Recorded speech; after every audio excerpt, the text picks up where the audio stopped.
Hello, in this video I want to show you how to fix Instagram network request failed Instagram message not sending problem.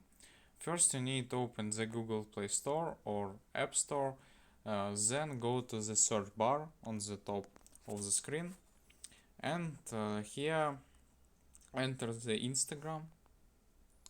Then you can update it if it right here.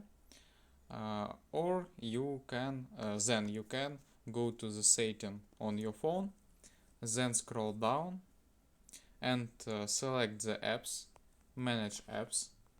Here you can just wait some times.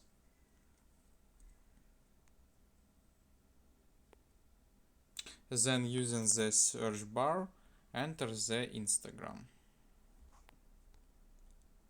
Here you can scroll down and find the clear data and clear cache.